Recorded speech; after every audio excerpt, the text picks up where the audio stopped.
அப்போ சாப்பிடும் பொழுதுங்க நாம் 6 சுவையோடு சாப்பிடணும். சாப்பிட்றதுக்கு முன்னால் என்ன சாப்பிடணுங்க?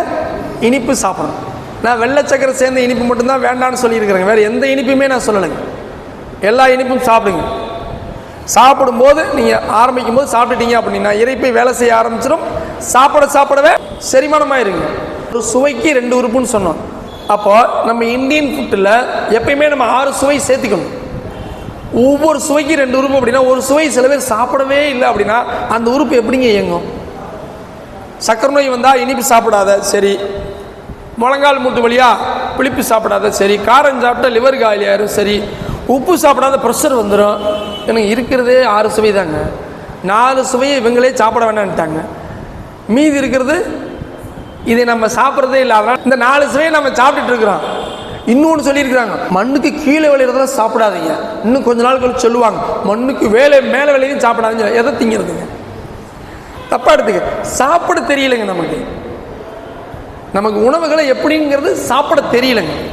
இங்கே போண்டாவாக இருக்கலாங்க, வாய்க்குள்ளே போய் அடுத்த ப்ராசஸ் போகும்போது அது போண்டான்னு இந்த வயிற்றுக்கு தெரியக்கூடாதுங்க. அப்போ என்ன பண்ணுங்க? வாயிலேயே நல்லா மென்றுனுங்க.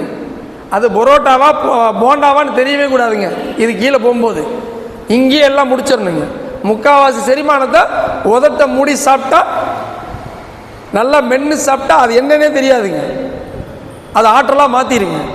ஸோ அப்போ தொலைச்சதை சாப்பிட்ற முறை சாப்பிட்றது இல்லைங்க, தேடுறது எங்கெங்கேயோ போய் தேடுறேங்க. அப்போ 6 சுவை கட்டாயம் நீங்கள் சாப்பிடும் பொழுது சாப்பிட வேண்டும். 6 சுவை, இதுக்கு பேர் தான் சுவை மருத்துவம். சுவை மருத்துவம். ஒரு சுவையே நீங்கள் சாப்பிடலை அப்படின்னா எப்படிங்க அந்த உறுப்பு வேலை செய்யும்? பாருங்கள், காரம் சாப்பிட்றவங்களை எழுதி வச்சுக்கோங்க. ஆஸ்துமா கம்ப்ளைண்ட் இருக்கிறவங்க இரவு நேரங்களில் மிளகு ரசமாக காரக்குழம்பு கொடுத்துருங்க. காலையில் 4 மணிக்கு 5 மணிக்கு டான் நினச்சி ஓடிடுவாங்க, பாத்ரூமில் உட்காந்துருப்பாங்க. ஏன்னு கேட்டிங்கன்னா மோஷன் பூரா ஃப்ரீ ஆயிருங்க, பெருங்குடல் பூரா சுத்தமாயிரும். அந்த டே ஃபுல்லாக அவங்களுக்கு என்ன இருக்காதுங்க? வீசிங்கே இருக்காது. ஏன்னா லங்ஸ் பம்ப் பண்ணி விட்டுருங்க, லங்ஸை நல்லா தூண்டி விட்டுருங்க காரங்கிற சுவை. அப்போ 6 சுவையோட தயவு கூர்ந்து சாப்பிட ஆரம்பிங்க. சாப்பிடும்போது சாப்பாட்டை பாருங்கள், சமணங்கால் போடுங்க, இடையில தண்ணி குடிக்காமல் சாப்பிடுங்க. இந்த 6 சுவைக்கு இப்போ நம்ம இந்தியன் ஃபுட்டில் எத்தனை சுவை இருக்குதுங்க? உப்பு, புளிப்பு, காரம் இருக்குது. ஒவ்வொரு வேலைக்குமே நான் 6 சுவையோடு தான் சாப்பிடணுமா? ஆமாம், முடிஞ்ச வரைக்கும் முயற்சி பண்ணுங்க. நான் ஒவ்வொரு வேலைக்குமே 6 சுவை சாப்பிட்டுட்டு தான் இருக்கிறேங்க. ஆமாங்க.